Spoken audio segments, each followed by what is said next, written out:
am Eliza, 28 years old when I first received the letter. The official Social Security Administration document confirming my disability status during a rainy Tuesday afternoon. Not surprising, just there, validating, official. Yet my family would spend the next year pretending it didn't exist. Before we jump back in, tell us where you're tuning in from, and if this story touches you, make sure you're subscribed, because tomorrow, I've saved something extra special for you. I remember my therapist warning us that family acceptance is often the hardest part of invisible disabilities.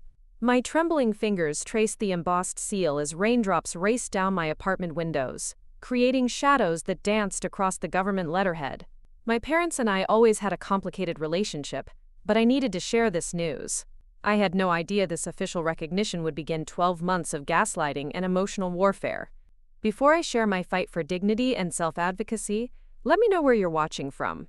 Hit subscribe and stay with me through this journey that nearly cost me my sanity, my independence, and my family. The morning after receiving the disability determination letter, I stared at my reflection in the bathroom mirror. Physically, I looked the same as always.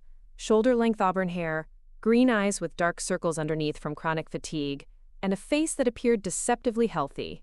That was the problem with invisible disabilities like mine.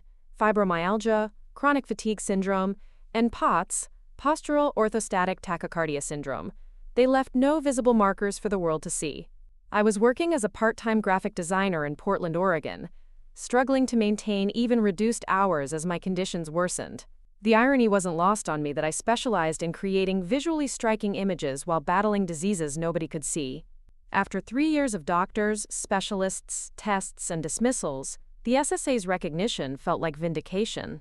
Finally, an official acknowledgement that my suffering was real, documented, and significant enough to qualify for disability benefits. My family lived in a well-maintained craftsman home in the West Hills of Portland. My mother, Diane, worked as a physical therapist at a sports medicine clinic downtown. She had built her entire career around helping people recover from visible injuries, broken bones, torn ligaments, post-surgical rehabilitation. Her world operated on a simple principle: identify the problem, work hard to fix it, move on stronger than before. Everything in her life followed this formula, especially when it came to her daughters. My father, Richard, was an accountant who approached life's problems with cool, calculated logic. If something couldn't be quantified on a spreadsheet, it barely registered in his worldview. Then there was my younger sister, Vanessa, 24, and thriving in medical school, following our mother's footsteps into healthcare but aiming higher. She wanted to become an orthopedic surgeon. I waited until Sunday dinner to mention the disability determination. We were all seated around their antique oak dining table. Vanessa was scrolling through Instagram between bites, my father was reviewing some work documents on his tablet, and my mother was describing a miraculous recovery one of her athletes had made after following her rehabilitation program to the letter. "I have some news," I said hesitantly, setting down my fork beside the barely touched salmon my mother had prepared. "I heard back from Social Security. My disability application was approved." The clink of silverware against plates stopped. My mother looked up, her expression instantly hardening. "Disability?" she repeated, as though the word tasted bitter in her mouth. "Eliza, we've talked about this. You're too young to give up on your health." "I'm not giving up," I insisted, pulling the official letter from my purse. "This is recognition of a medical reality. 3 separate specialists confirmed my diagnoses." My father adjusted his glasses and glanced at the letter without taking it. "These government programs are designed for people who truly cannot work. Have you really exhausted all treatment options?" "Yes, Dad," I said, feeling the familiar tightness in my chest that preceded a flare-up. "For 3 years, I've tried everything: medication, physical therapy, dietary changes, alternative treatments. I've spent over $20,000 out of pocket." Vanessa looked up from her phone with a smirk. "Maybe you should try yoga and meditation. Sarah in my anatomy class had something similar, and she's running marathons now." "That's exactly right," my mother said, nodding vigorously. "Mindset is everything in recovery.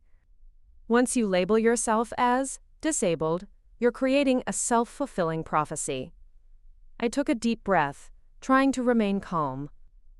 "My conditions are real, documented medical diagnoses." This isn't about mindset. My autonomic nervous system doesn't function correctly. My pain receptors are hypersensitive. These are physiological realities. Reality is what you make it, my mother said dismissively. I see patients overcome much worse every day because they refuse to surrender. My father set down his tablet. Let's discuss the practical implications. Have you considered what this will do to your career prospects? Once you enter the disability system, it can be very difficult to return to full employment. I can barely work 10 hours a week now, I explained, frustration building. Some days I can't even get out of bed. This will give me some financial stability while I focus on managing my symptoms. My mother stood abruptly, gathering plates though none of us had finished eating. I didn't raise my daughter to collect government handouts. You're having a rough patch, but claiming disability at your age is simply unacceptable. Preparing and narrating this story took us a lot of time, so if you are enjoying it, subscribe to our channel. It means a lot to us. Now back to the story. It's not a handout, I said, my voice rising slightly. I've worked and paid into the system since I was 16. This is insurance I've already paid for. We'll see, my mother said tersely. Let's not discuss this further tonight. That was the end of the conversation. I went to my old bedroom, which remained preserved like a museum exhibit of my teenage years, and sat on the edge of the bed, rereading the disability determination letter. The validation from an objective government agency should have been enough, but somehow my family's dismissal still cut deeper than I wanted to admit. The following week, I invited my parents to accompany me to an appointment with Dr. Melissa Chen, my rheumatologist. I hoped that hearing from a medical professional might help them understand what I was experiencing. Thank you for coming, Dr. Chen said, greeting my parents warmly. Eliza thought it might be helpful for you to have a chance to ask questions about her conditions. My mother's posture was rigid, arms crossed defensively. Doctor, with all due respect, I'm a healthcare professional myself. I understand chronic pain conditions, and I know that long-term disability is rarely the answer, especially for someone so young. Dr. Chen nodded patiently. I appreciate your perspective, Mrs. Harlow. However, Eliza's case involves multiple complex conditions that we've documented extensively. We have autonomic function tests showing significant dysregulation, pain scale assessments, and sleep studies confirming her symptoms. Have you considered that validating these subjective complaints might be reinforcing illness behavior? My mother asked. I felt my face grow hot with embarrassment and anger. Mom, please, Dr. Chen remained composed. These aren't subjective complaints. We have objective measurements of heart rate variability showing POTS, inflammatory markers consistent with her conditions, and documented tender points that match fibromyalgia diagnostic criteria. My father cleared his throat. What treatments hasn't she tried? There must be something else before resorting to disability. For the next 20 minutes, Dr. Chen patiently explained the extensive treatments we had already attempted: prescription medications, physical therapy protocols, cognitive behavioral therapy, experimental treatments, lifestyle modifications. She showed them my medical file, nearly 2 inches thick with documentation. Sometimes, Dr. Chen concluded, our goal shifts from finding a cure to managing symptoms and maintaining the best possible quality of life. Disability benefits can provide Eliza with the financial stability to focus on her health without the additional stress of trying to maintain employment she physically cannot handle. My mother remained unmoved. I've seen too many patients give up when they could have recovered. I won't support my daughter surrendering to illness. With respect, Dr. Chen replied, her voice still kind but firmer, this isn't about surrendering. It's about acknowledging reality and adapting to it. Fighting against her limitations is actually making Eliza worse. In the car ride home, I hoped for some shift in my parents' perspective, some acknowledgement of what they had heard. Instead, my mother stared straight ahead at the road, her knuckles white on the steering wheel. That doctor is enabling you, she said finally. She's not helping you get better. Mom, she's one of the top rheumatologists in the Pacific Northwest, I said, exhaustion washing over me. Specialists these days are too quick to slap labels on everything, she replied. In my day, we worked through pain.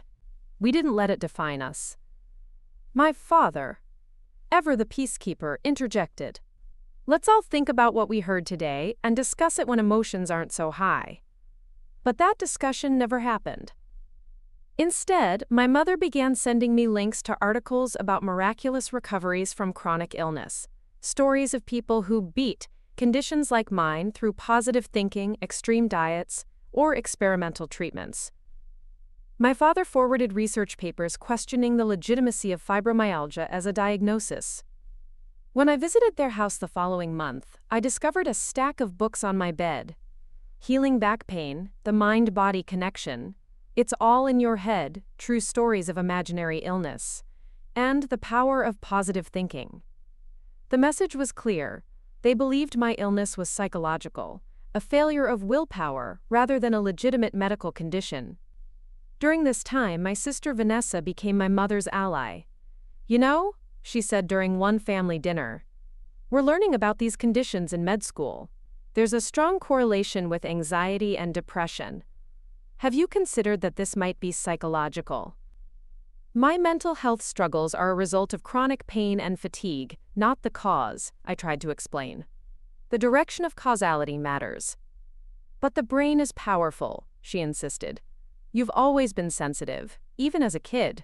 Remember how you used to get those stomach aches before tests? It was becoming clear that my family had constructed a narrative about my illness that fit their worldview. I was weak-minded, seeking attention, or simply not trying hard enough to get better. The fact that the Social Security Administration, after rigorous evaluation, had determined I was legitimately disabled meant nothing to them. 3 months after receiving my disability approval, I was visiting my parents when I overheard a phone conversation that stopped me cold. My mother was in her home office, door ajar, speaking to someone in a hushed but intense tone. Yes, I understand the confidentiality concerns, she was saying. But as a healthcare professional and her mother, I need to know exactly what criteria were used to approve her claim. No, I don't have her permission, but I'm concerned she may have exaggerated her symptoms. She was calling the Social Security office, attempting to access my private disability file without my consent. I stood frozen, unable to believe what I was hearing. When she noticed me in the doorway, she quickly ended the call. You were trying to access my disability file? I asked, my voice barely audible. I'm trying to understand how this happened, she said defensively. I know you believe you're sick, Eliza, but I'm worried you've somehow convinced these doctors, and now the government. That's not how disability determination works, I said, trembling with anger and betrayal. They reviewed over 3 years of medical documentation. They had their own doctors examine me. Government doctors see hundreds of patients, she dismissed. They don't know you like I do. I left their house that day feeling violated and more alone than ever. My own mother was actively working to undermine the one piece of official validation I had received. When I told my best friend Maya what had happened, she was horrified. That's crossing so many boundaries, she said over coffee at our favorite neighborhood cafe.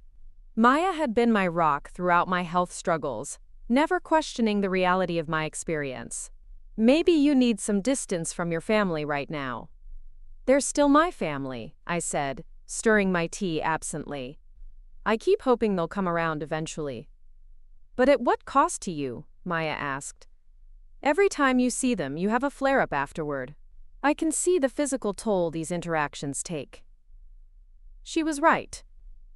Each family dinner, each dismissive comment, each suggestion that I wasn't trying hard enough, left me bedridden for days afterward. The stress was exacerbating all my symptoms, creating a vicious cycle of illness and conflict. 4 months into receiving disability benefits, I made a difficult decision.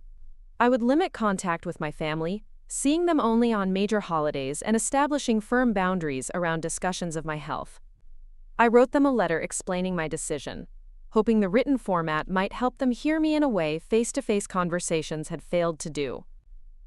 Dear Mom, Dad, and Vanessa, I'm writing because our conversations about my health have become too painful for in-person discussion. Fibromyalgia, chronic fatigue syndrome, and POTS are real medical diagnoses, documented by multiple specialists and now recognized by the Social Security Administration. When you suggest that I'm exaggerating, not trying hard enough, or simply need to change my mindset, you're dismissing years of my lived experience and suffering. I didn't choose to be sick. I would give anything to have my old energy and abilities back. Every treatment suggestion you've sent, I've already researched or tried. Every article about miraculous recoveries, I've read with hope that eventually faded. For my own well-being, I need to limit our interactions for a while. I'll still see you for major holidays and family events, but I need you to respect these boundaries. Please don't question the reality of my disability or suggest cures you've read about. Don't contact my doctors or the SSA about my condition without my explicit permission. Understand that some days I won't be able to participate in activities, and that's not a failure or choice. I hope someday we can rebuild our relationship with mutual respect and understanding. I miss the closeness we once had, but I cannot sacrifice my health and dignity to maintain it. With love, Eliza. I didn't receive a response for over a week. When it came, it was from my father. A brief email saying they were concerned about my perspective but would respect my wishes for now. The subtext was clear. They still didn't believe me, but they would temporarily back off. The limited contact strategy helped somewhat. My physical symptoms became slightly more manageable without the constant stress of defending my reality. I focused on building a life within my new limitations, working with an occupational therapist to adapt my living space, joining online support groups for young people with invisible disabilities, and exploring adaptive technologies that could help me continue my graphic design work on a very limited basis. Maya and my small circle of understanding friends became my chosen family. They learned about my conditions, respected my limitations without question, and stepped up to help when I needed it, without making me feel like a burden. 6 months after receiving my disability determination, I received an unexpected call from my cousin Jamie, my mother's nephew who lived in Seattle. "Eliza," he said, his voice uncharacteristically serious. "There's something you should know. Aunt Diane has been talking to everyone in the family about your situation." My stomach dropped. "What do you mean?" "She's telling everyone that you've fallen for some kind of disability scam, that you're being taken advantage of by doctors who profit from diagnosing these trendy conditions. She even asked my mom if she knows any lawyers who could help her challenge your disability determination." I sat down, suddenly lightheaded. "She's trying to legally challenge my disability status?" "I don't think she's actually done anything yet," Jamie said quickly. "But she's definitely building some kind of case." "I thought you should know. That night, I couldn't sleep. The betrayal cut too deep. It wasn't enough that my mother didn't believe me. She was actively working to undermine the one system that had provided me with validation and the modest financial support I needed to survive. I felt cornered, desperate, and more alone than ever. The next morning, I called my Aunt Catherine, my father's sister, who had always been more independent from the family dynamics. She had remained neutral during my health struggles, neither dismissing nor particularly supporting me. "I need your help," I told her, fighting back tears. "Mom is trying to challenge my disability status. I don't know what to do." There was a long pause on the line. "I've been hearing things," she finally admitted. "Your mother is very convinced she's right about this. But what she's doing isn't okay. Will you talk to her?" I asked.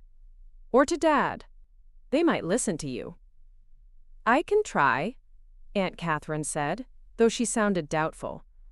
"But first, I think you need protection. Do you have copies of all your medical records?"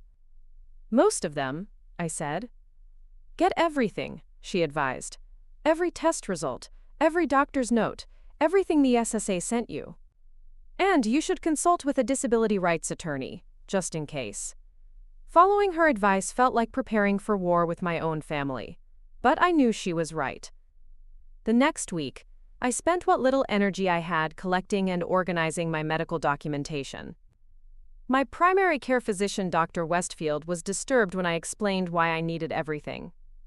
"Your mother is a healthcare professional," he said, frowning as he signed the records release forms. "She should understand better than most how these conditions work." "That's exactly the problem," I explained. "She believes her professional experience trumps everything. The specialists, the tests, even my own experience in my body." Dr. Westfield shook his head. Sometimes the hardest thing for healthcare workers is acknowledging what we don't know. We're trained to fix problems, and when we encounter something we can't fix, it challenges our professional identity. His insight struck me. Perhaps my mother's rejection wasn't just about me. It was about her inability to reconcile my condition with her view of herself as someone who helps people recover. If she accepted that I couldn't get better through sheer determination and proper therapy, what did that mean for her life's work? 8 months after my disability approval, the situation reached a breaking point. I received a formal letter from the Social Security Administration informing me that someone had filed a fraud report against my disability claim, triggering a mandatory review. Though the report was anonymous, I had little doubt about its source. The fraud investigation felt like a physical blow. I stared at the official letter, its government letterhead now feeling threatening rather than validating. The SSA would conduct a complete review of my case, requiring new medical evaluations and scrutiny of all my records. Though I knew my claim was legitimate, the process itself was exhausting just to contemplate. More appointments, more explaining, more defending my reality to strangers. My hands shook as I called Maya. "They're investigating me for disability fraud," I managed to say before breaking down. "I'm coming over," she said immediately. "Don't do anything until I get there." While waiting for Maya, I paced my small apartment, adrenaline temporarily overriding my fatigue. Who would do this? Despite wanting to believe otherwise, I knew. My mother's healthcare background would make her report seem credible to investigators. She would know exactly what to say to trigger an investigation. Maya arrived with takeout food and a determined expression. "We need a plan," she said, setting up containers of Thai food I was too nauseated to eat. "First, we call that disability rights attorney Catherine recommended." The attorney, Sophia Mendez, agreed to see me the following day. Her office was in downtown Portland, in an older building with an elevator that wheezed and groaned its way to the 3rd floor. Despite my anxiety, I noted the accessible features of her office: wide doorways, adjustable height desk, ergonomic seating options. She understood disability from more than just a legal perspective. "A fraud report doesn't mean they believe you committed fraud," Sophia explained, reviewing the letter. "It just triggers an automatic review process. The good news is that your case was thoroughly documented from the beginning, which gives us a strong foundation." "Do I need to know who filed the report?" I asked, though I was certain I already knew. "Reports can be anonymous," she said carefully, "but in my experience they often come from family members or former employers. Would anyone close to you have reason to challenge your disability status?" I explained about my mother, my voice catching as I described her increasing obsession with disproving my conditions. Sophia's expression darkened. "I've seen this before with invisible disabilities. Family members, especially those with medical backgrounds, can become fixated on the idea that their loved one is either mistaken or malingering." "What do we do now?" I asked. "We cooperate fully with the review," she said. "But we also document everything, every communication with the SSA, every new medical evaluation. And I'll prepare a formal response highlighting the extensive documentation that supported your original determination." The following weeks were a blur of appointments. The SSA required me to see their approved physicians, a new primary care doctor, rheumatologist, neurologist, and psychiatrist. Each appointment required explaining my entire medical history from the beginning, demonstrating my symptoms, and enduring subtle, and sometimes not so subtle, skepticism. After seeing the SSA's psychiatrist, I called Sophia in tears. He kept asking if I was under unusual stress when my symptoms began, implying it was all psychological. When I mentioned my family's denial, he seemed more interested in that than in my physical symptoms. "That's unfortunately common," Sophia said. "But remember, a psychological component wouldn't invalidate your disability. Many chronic physical conditions are exacerbated by stress. And the stress of illness itself can trigger psychological symptoms. It's a false dichotomy to separate them completely." Her words helped, but the constant defending of my reality was taking a toll. I developed shingles, my body's response to the extreme stress of the investigation. The painful rash across my torso was at least a visible manifestation of suffering that even my family couldn't deny. I sent a photo of the shingles rash to my parents with a brief message. This is what fighting to prove I'm sick is doing to my body. Please stop. My father called almost immediately.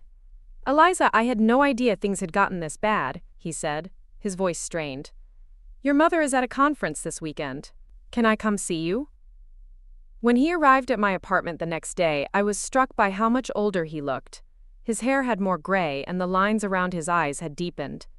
He stood awkwardly in my living room, taking in the adaptive equipment I now used, the shower chair visible in the bathroom, the ergonomic computer setup, the pill organizers. You've really made adjustments, he said quietly. I've had to, I replied. My life is different now. We sat, the silence stretching between us. Finally, he spoke. I don't know if your mother filed that fraud report, he said.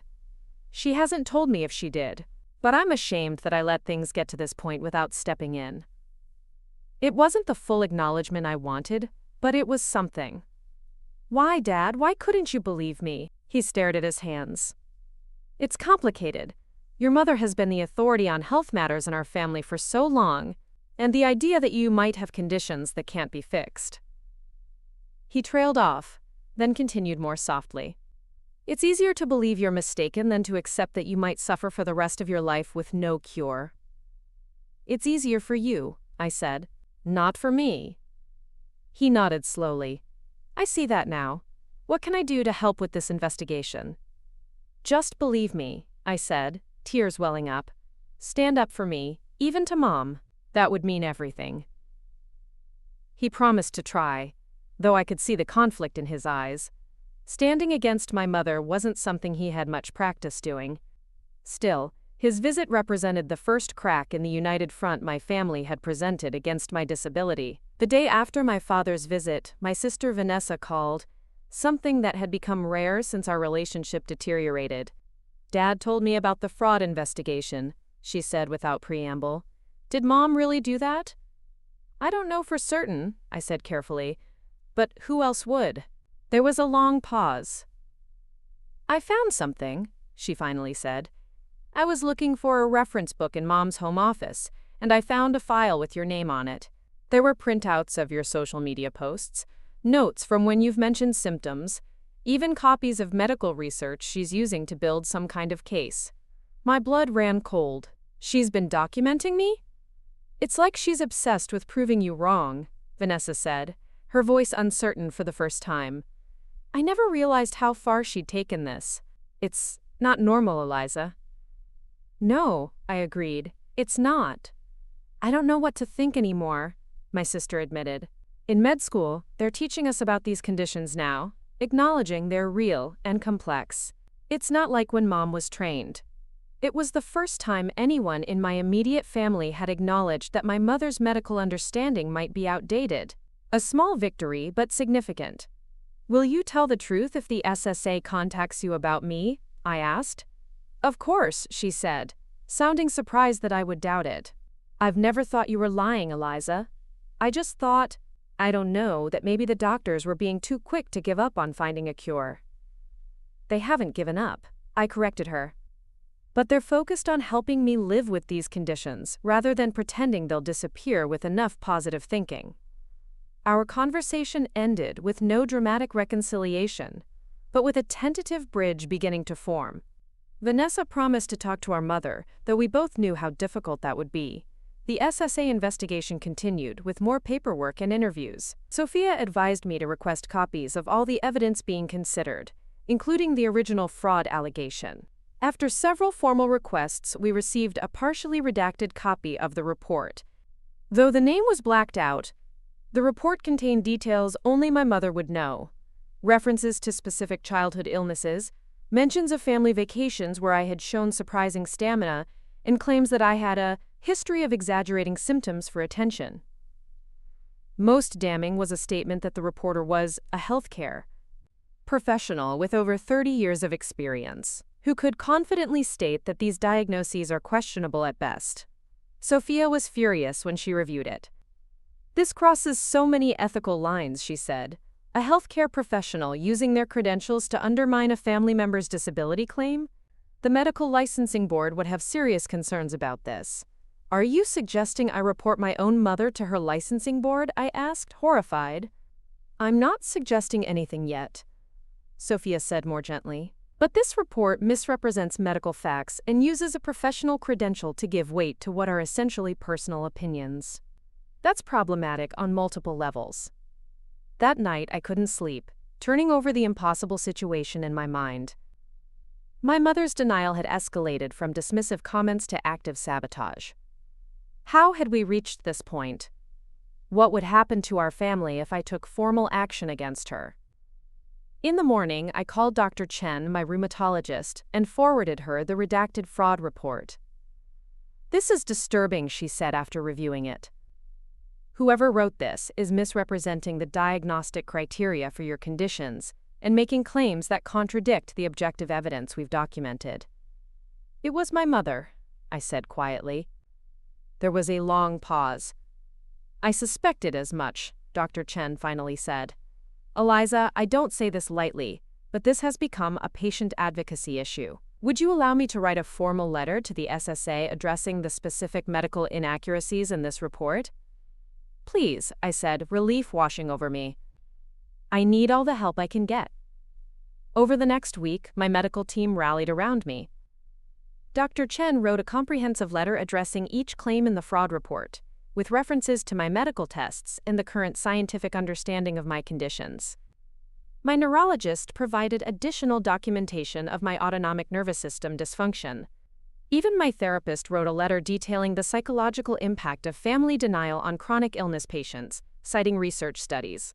10 months after my initial disability approval, I received notice that the SSA had completed their review. Their determination.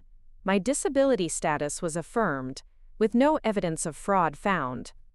The medical evidence was deemed overwhelming and consistent, and my limitations well documented by multiple specialists. I broke down sobbing when I read the letter, relief and vindication washing over me in equal measure.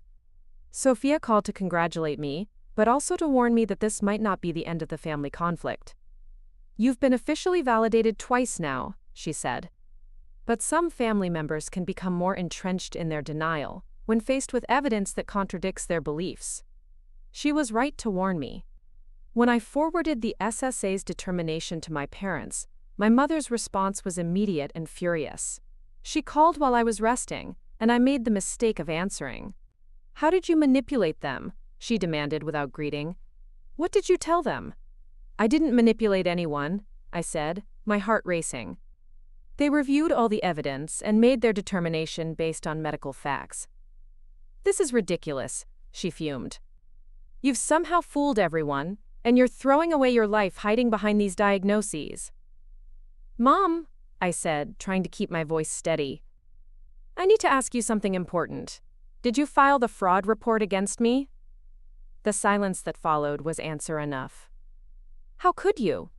I whispered. Your own daughter? I did what I thought was necessary, she finally said, her voice hard. Someone needed to stop this before you became permanently dependent on the system. I already am dependent, I said, the truth of it hitting me anew. Not because I want to be, but because my body doesn't work the way it used to. Why can't you accept that? Because I'm your mother, she cried, her voice breaking. I'm supposed to fix things for you, to make them better. If I accept that you'll always be… And there it was, the heart of her denial. My mother, the healer, couldn't accept that she couldn't heal me. Her identity, as both a mother and a healthcare provider, was built around solving problems, not accepting them. Mom, I said gently, not everything can be fixed. Sometimes loving someone means supporting them through the unfixable things. I don't know how to do that, she admitted, her voice small. It was the most honest thing she'd ever said to me about my illness.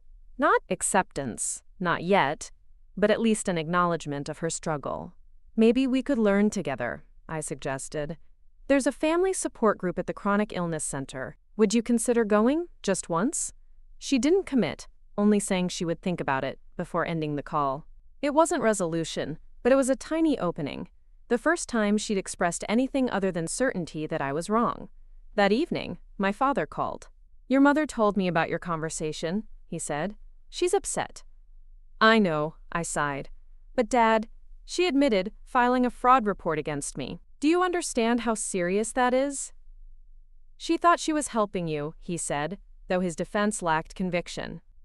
"By trying to take away the only financial support I have? How is that helping?" He had no good answer. "What happens now?" he asked instead. "That depends on all of us," I said. "I can't keep fighting my family while also fighting my illnesses. It's literally making me sicker." "I understand," he said quietly. "I've been doing some reading, looking at the research. The evidence for these conditions is stronger than I realized." It was a small acknowledgement, but significant, coming from my data-oriented father. "Thank you for doing that," I said. "It means a lot." 2 days later, I received a text from Vanessa. "Had a huge fight with Mom about your case. She's still in denial, but I stood up for you. Told her the medical establishment recognizes these conditions now, and she needs to update her understanding. It didn't go well, but I'm not backing down." My sister, the medical student, challenging our mother on medical grounds. It was something I never expected. The family dynamics were shifting, fault lines appearing in what had once been a united front against me. I decided to reach out to extended family members who might help bridge the divide. My Aunt Catherine had always been respected by both my parents, and her background in psychology gave her insight into family systems. I invited her to lunch at a quiet cafe that could accommodate my need to sometimes lie down during long conversations. "Your mother has built her entire identity around being a healer," Catherine said after I updated her on recent events. "Accepting that you have conditions she can't help you overcome means acknowledging the limits of her power, both as a mother and as a healthcare provider." "So this isn't really about me at all?" I asked. "Oh, it's about you too," she clarified. "But understanding her resistance might help you approach it differently. Instead of trying to convince her that you're sick, which threatens her self-concept, maybe focus on how she can still be a good mother to you within your new reality." It was insightful advice that shifted my perspective. Perhaps I had been so focused on validation, making my family believe my experience, that I hadn't considered what accepting that reality would cost them emotionally. "Would you be willing to talk to them?" I asked. "Maybe host a family meeting on neutral ground?" "I'd be happy to mediate," she agreed. "But everyone needs to come voluntarily. This won't work if anyone feels ambushed." Arranging the meeting took time. My mother initially refused, then tentatively agreed after both my father and Vanessa insisted. We set a date for the following weekend at Catherine's home, a neutral space where we had gathered for many family holidays over the years. The night before the meeting, I barely slept. So much was at stake, not just my relationship with my family, but my energy reserves, which were already depleted by the months-long investigation. I couldn't afford another major conflict that would trigger a flare-up. As Maya helped me prepare in the morning, carefully pacing activities to conserve my limited energy, she asked, "What's your best hope for today?" I considered the question seriously. "Not complete resolution," I said finally. "That would be unrealistic. But maybe the beginning of understanding, a foundation we can build on." "That's wise," she said, helping me into a comfortable outfit that could accommodate my sensitivity to textures while still looking put together. "Remember to use your energy management strategies. You don't have to stay if it becomes too much." I arrived at Catherine's house before my parents, giving me time to settle in and rest before the emotional conversation ahead. My aunt had arranged the living room thoughtfully, comfortable seating options, water and snacks within easy reach, even a space where I could lie down if needed. "I've asked everyone to come with an open mind," she told me, "and I've done some preparation with them, individually. Your father is further along in acceptance than your mother, as you might expect. Vanessa is still conflicted but moving toward understanding." "And Mom?" I asked. Catherine sighed. "She's deeply entrenched, but the fact that she agreed to come means something. She's at least willing to talk." When my parents and sister arrived, the tension was immediate. My mother looked tired, with dark circles under her eyes that matched my own. My father greeted me with a cautious hug, while Vanessa gave me a small, encouraging smile. Catherine began by establishing ground rules: no interrupting, no accusations, focus on feelings rather than debating facts, and anyone could request a break at any time. Then she asked each of us to share what we hoped to get from the conversation. "I want my daughter back," my mother said immediately. "I want the vibrant, ambitious girl who is going to conquer the world, not someone who's given up and accepted limitation." Though her words stung, I recognized the grief behind them. She was mourning the future she had imagined for me. "I want peace," my father said simply. "I want our family to heal and find a way forward together." "I want understanding," Vanessa added. "I'm caught in the middle, trying to reconcile what I'm learning in medical school with what Mom has always taught us." When my turn came, I took a deep breath. "I want to be seen and accepted as I am now, not who I was before or who you wish I could be. I need support, not denial. And I need to know that my family is on my side, even when that means accepting difficult truths." Catherine nodded. "Those are all valid desires. Now I think it's important to acknowledge that we're not just dealing with medical facts here, but with emotions, grief, fear, anger, and love. Let's start by talking about those feelings, rather than debating diagnoses." What followed was the most honest conversation our family had ever had.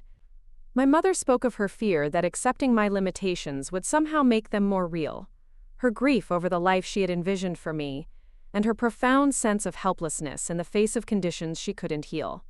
"Every time I see you suffering, I feel like I've failed as both a mother and a healthcare provider," she admitted, tears streaming down her face.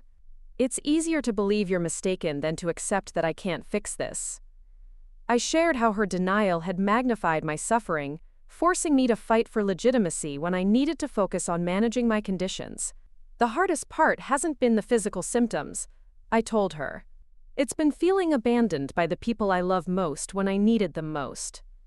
That family meeting at Catherine's house became a turning point, though not the immediate resolution I had hoped for.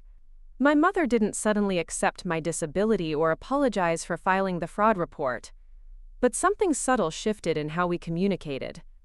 The raw honesty created a tiny foundation upon which we could begin to rebuild.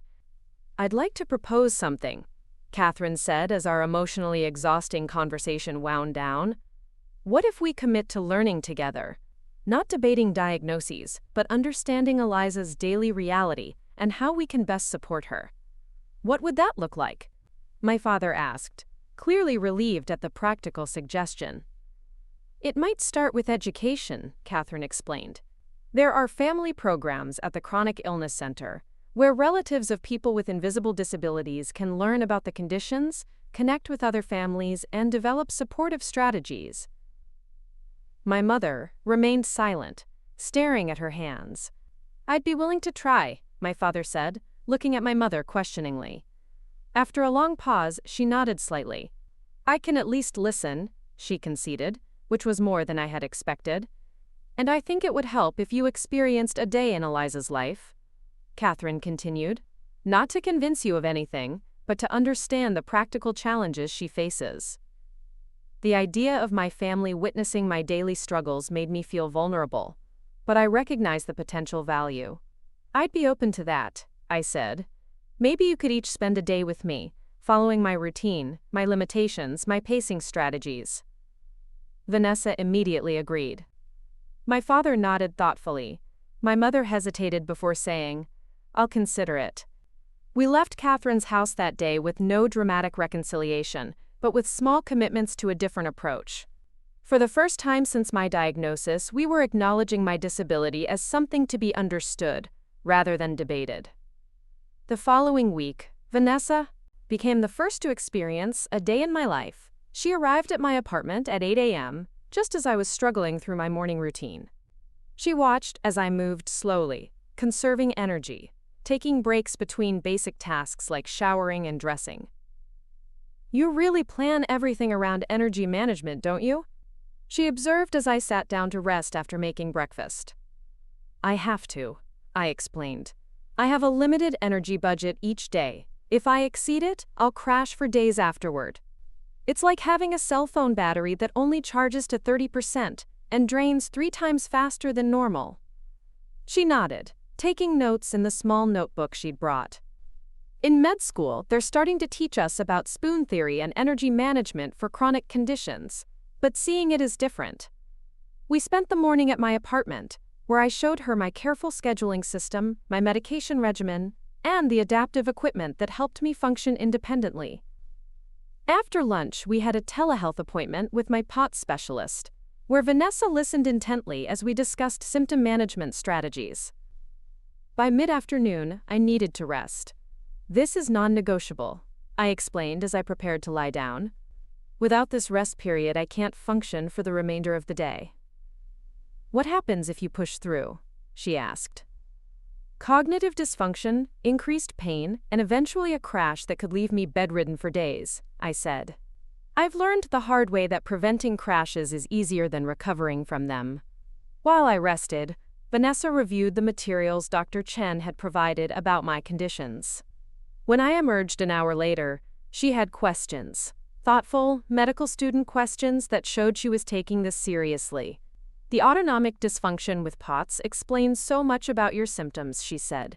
"And the research on central sensitization and fibromyalgia is compelling. Why isn't this taught more thoroughly in medical school?" "Medical education still lags behind research," I explained. "And conditions that primarily affect women have historically received less attention and funding." By evening, Vanessa was visibly affected by what she'd witnessed. "I had no idea how much calculation goes into every activity," she admitted as we ate the simple dinner I'd prepared earlier in the day when my energy was higher. "You're not just dealing with symptoms, you're constantly strategizing, adapting, and problem-solving. That's actually what exhausts me most sometimes," I told her. "Not just the physical symptoms, but the constant cognitive load of managing them." As she prepared to leave, Vanessa hugged me carefully. "I'm sorry I didn't understand before," she said. "And I'm sorry I sometimes echoed Mom's doubts instead of seeing for myself." "You're seeing now," I said. "That's what matters." Her experience became a catalyst. She shared her observations with our parents, approaching it from a medical student's perspective in a way my mother could relate to. A week later, to my surprise, my father requested his own day in my life. His experience was different from Vanessa's. Where she had focused on the medical aspects, he noticed the practical and financial challenges.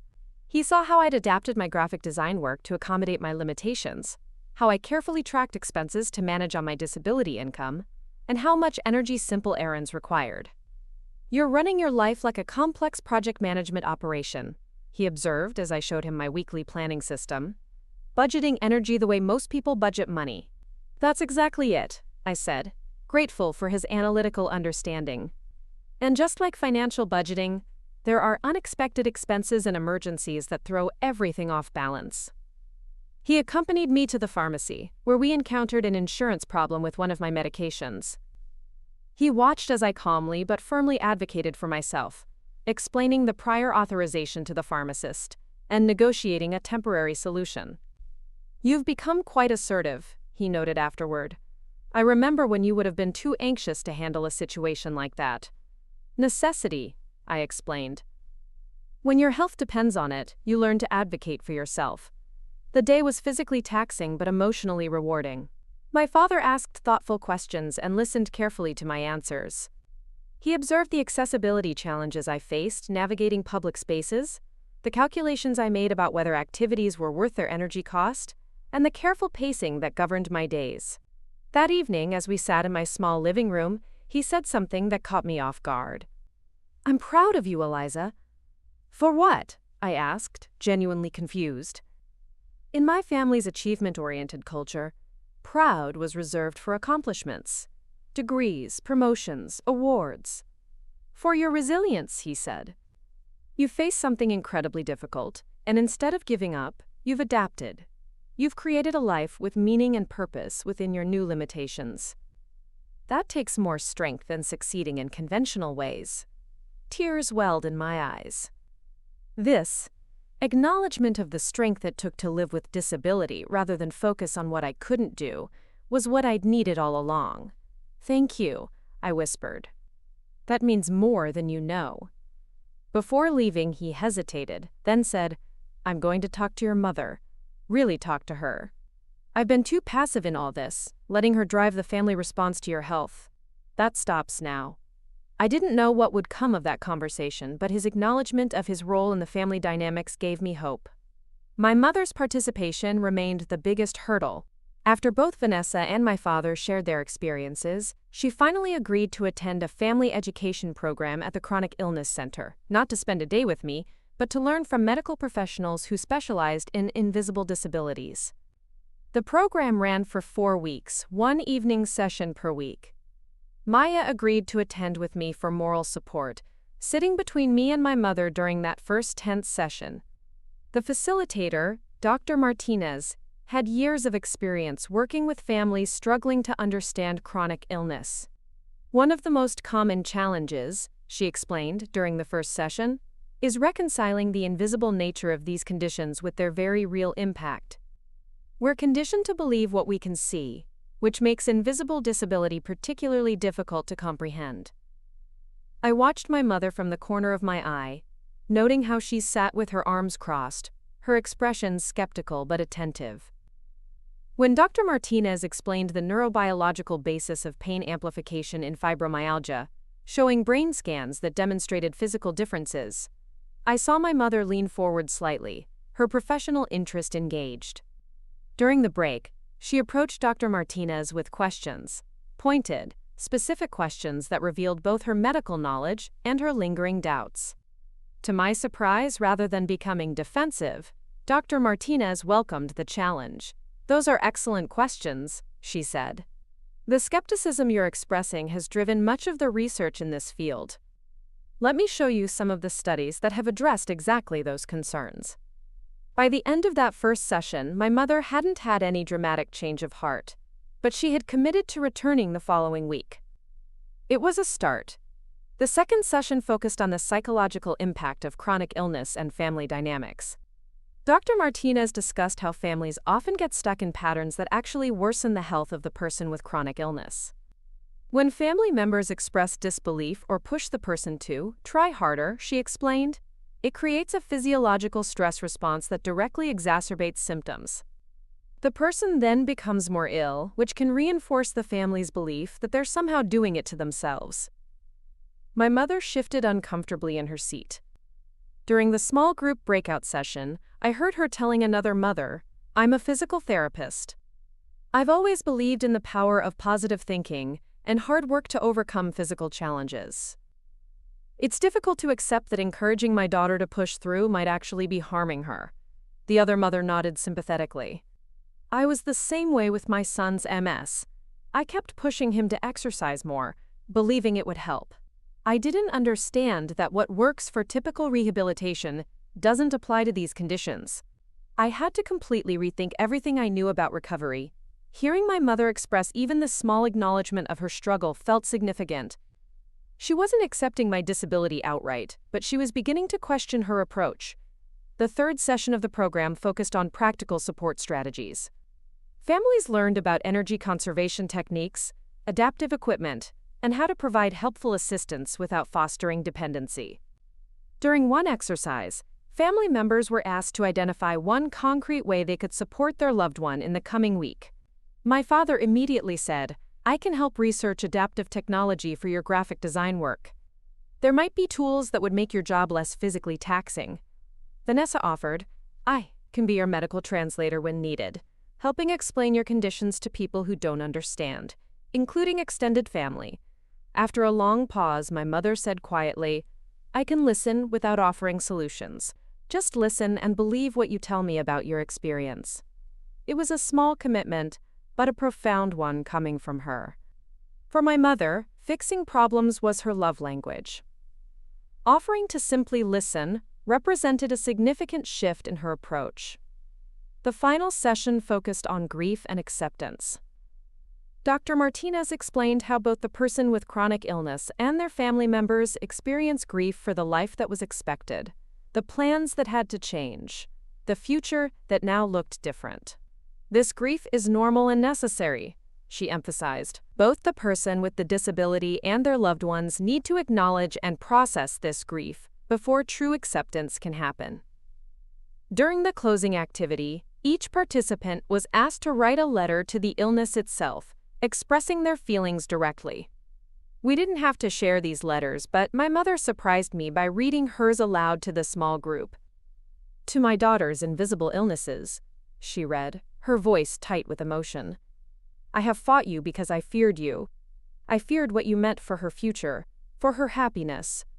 I feared you because I couldn't see you, couldn't understand you, couldn't defeat you with the tools I've relied on throughout my career.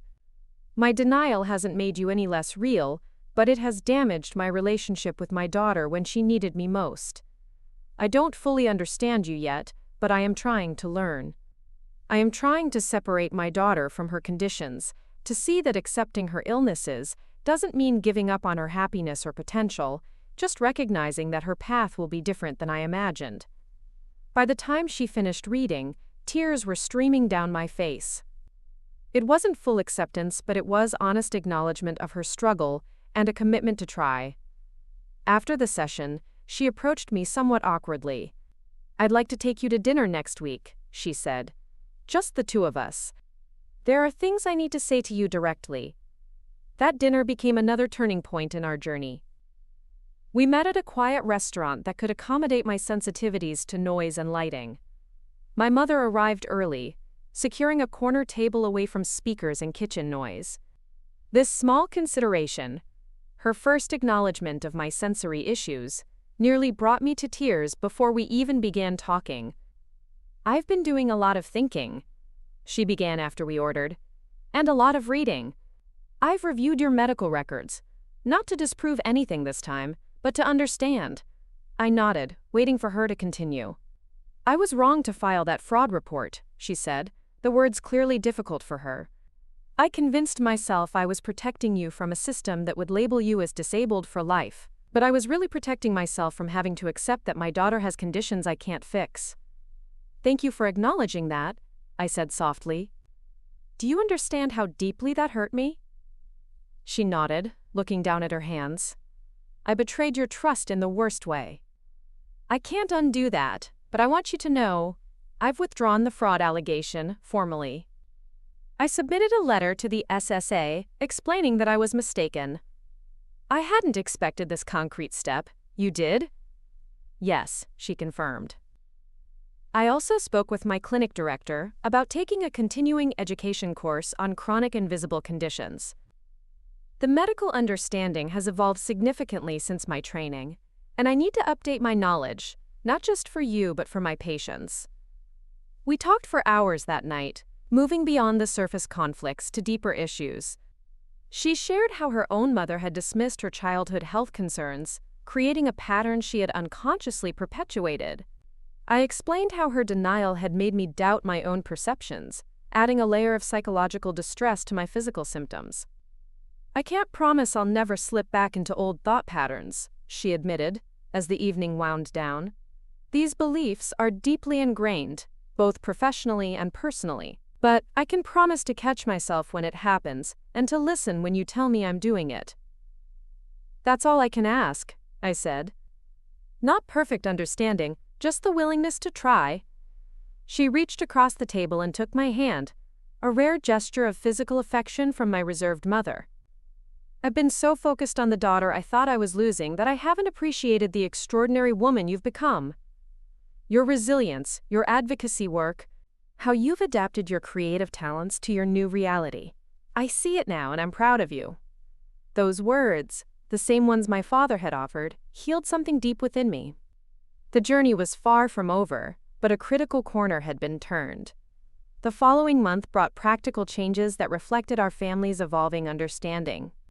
My father helped me apply for a housing program that would provide a more accessible apartment with lower rent, allowing me to stretch my limited disability income further. Vanessa connected me with a research study at her medical school, focusing on new treatments for autonomic dysfunction, which offered both cutting-edge care and a small stipend for participants. Most surprisingly, my mother began accompanying me to medical appointments, not to question or challenge, but to take notes, ask clarifying questions, and help me navigate the complex healthcare system. Her professional knowledge, once wielded against me, became a powerful advocacy tool when aligned with my needs. "Dr. Williams isn't listening to your concerns about medication side effects," she observed after one disappointing appointment. "Would you like me to help you find a new neurologist? I have some colleagues who specialize in chronic conditions who might be more responsive." This offer, to use her professional connections to help rather than hinder, symbolized how far we had come. 1 year after my disability determination, I founded an online support community called Documented But Dismissed, creating a space for people with invisible disabilities whose conditions were medically validated but socially denied. What began as a small forum grew rapidly, revealing how common my experience had been. I invited my family to the virtual launch event for the community. To my surprise, they not only attended, but participated actively. My mother even volunteered to join a panel discussion for healthcare professionals about supporting patients with invisible disabilities, sharing her own journey from denial to advocacy. "As healthcare providers," she told the audience, "we're trained to trust objective measures and visible symptoms. We need to expand our understanding to include conditions that don't present in familiar ways. And we need to listen, really listen, when patients describe their experiences." Hearing her speak, I felt a complex mix of emotions: pride in her growth, lingering pain from our past conflicts, and cautious hope for our future relationship. Perfect understanding might never come, but we had found a way to move forward together with respect and compassion. My disability journey had transformed not just my life but my entire family system. My father had found his voice, becoming more assertive in advocating for both me and himself. Vanessa had developed a deeper, more nuanced understanding of chronic illness that would shape her future medical practice. And my mother had begun the difficult work of examining her beliefs and biases, growing both professionally and personally in the process. As for me, I had discovered strengths I never knew I possessed: resilience in the face of both physical limitations and familial rejection, the ability to advocate for myself against powerful systems, and the capacity to forge a meaningful life within new boundaries. 14 months after that initial disability determination letter, I stood before an audience at a disability rights conference, sharing my story. My family sat in the front row, their presence a testimony to how far we had come. "Disability does not diminish our worth," I told the audience. "And having our reality denied doesn't make it any less real. I stand before you today as someone who has been documented but dismissed, validated by institutions but rejected by those closest to me. That journey has taught me that sometimes the hardest battles we fight aren't against our conditions, but against others, perceptions of them." I looked directly at my family as I continued. "But I've also learned that people can change, that understanding can grow, and that relationships can heal even after profound breaches of trust. My family's journey from denial to advocacy hasn't been linear or perfect, but it has been transformative." After my speech, a young woman approached me, leaning heavily on a cane. "My parents won't even look at my medical records," she said, tears in her eyes. "They're convinced I'm exaggerating." "How did you get through to your family?" I introduced her to my mother, who spoke with her compassionately. "It took me too long to hear my daughter," she admitted. "But I'm listening now. And I'd be happy to speak with your parents," one stubborn parent to another. That night, as my family and I celebrated the successful conference presentation over dinner, I reflected on our journey. The system had documented what my family had dismissed, creating a painful contradiction at the heart of my experience. But ultimately, that official validation had provided the foundation upon which we could rebuild our relationship, slowly replacing denial with understanding, judgment with compassion, and dismissal with advocacy. "I have an announcement," I said as we finished our meal. "The Disability Rights Legal Center has invited me to join their advisory board. They want my perspective as someone who has navigated both the SSA system and family denial." "That's wonderful," my father said immediately. "Your experience will help shape policy." "They're lucky to have you," Vanessa added. My mother reached across the table and squeezed my hand. "You've turned your struggle into purpose," she said. I couldn't be prouder. Her words weren't perfect, still carrying traces of the achievement-oriented thinking that had complicated our relationship. But they were sincere, reflecting her evolving understanding of my new path. The journey hadn't ended. Living with chronic illness meant continuous adaptation, and our family dynamics would always require mindful attention. But something fundamental had shifted. The system had documented what my family had once dismissed, but now, both official recognition and family acceptance validated my reality. "Thank you," I said, looking around at the faces of my family. "Not just for your support now, but for being willing to grow. For being willing to listen and learn, even when it meant confronting painful truths." "We should have believed you from the beginning," my mother said softly. "But I promise we're listening now. Have you ever had to fight for recognition of your reality, whether from family, friends, or institutions? How did you find the strength to advocate for yourself when others dismissed your experience? Share your story in the comments below. Don't forget to like and subscribe if this resonated with you, and share this video with someone who might need to hear that their experience is valid, even when others deny it. Remember, documentation matters, but so does the courage to stand firm in your truth, even when those closest to you refuse to see it. Up next, you've got 2 more standout stories right on your screen. If this one hit the mark, you won't want to pass these up. Just click and check them out. And don't forget to subscribe and turn on the notification bell so you don't miss any upload from us.